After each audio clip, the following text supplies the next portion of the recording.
అమెరికాలో ట్రంప్ అధ్యక్ష పదవి చేపట్టినప్పటి నుంచి విదేశీ విద్యార్థులను టార్గెట్ చేస్తున్నారు.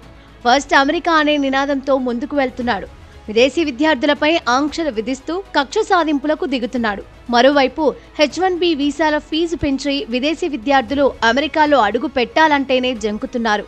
దీంతో బంగారు భవిష్యత్తును తలుచుకుంటూ ఆ దేశానికి వెళ్లాలనుకునే వారి సంఖ్య తగ్గిపోతుంది.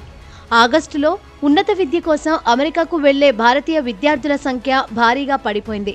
అమెరికాకు దండం, అదే డబ్బులతో ఇండియాలోనే ఏదో ఒక బిజినెస్ కానీ ఇతర దేశాలకు వెళ్లేందుకు సిద్ధమవుతున్నారు. ట్రంప్ అధికారంలో ఉన్నంతకాలం అమెరికాకు వెళ్లే ప్రసక్తే లేదని అంటున్నారు విద్యార్థులు.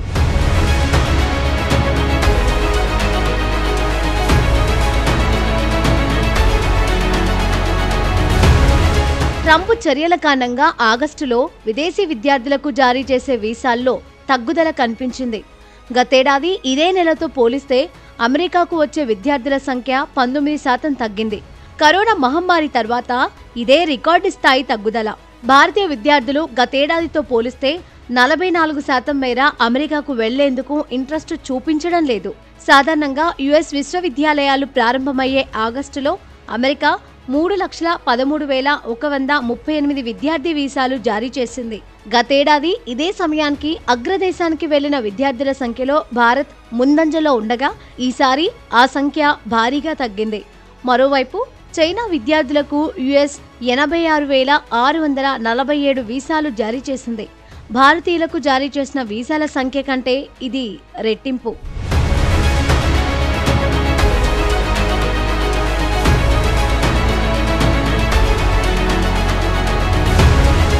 ఈ ఏడాది మేలో ప్రపంచవ్యాప్తంగా ఉన్న అమెరికా రాయబార కార్యాలయాల్లో కొత్తగా దరఖాస్తు చేసుకునే విద్యార్థుల వీసా ఇంటర్వ్యూల షెడ్యూలింగ్ ను తాత్కాలికంగా నిలిపివేసింది.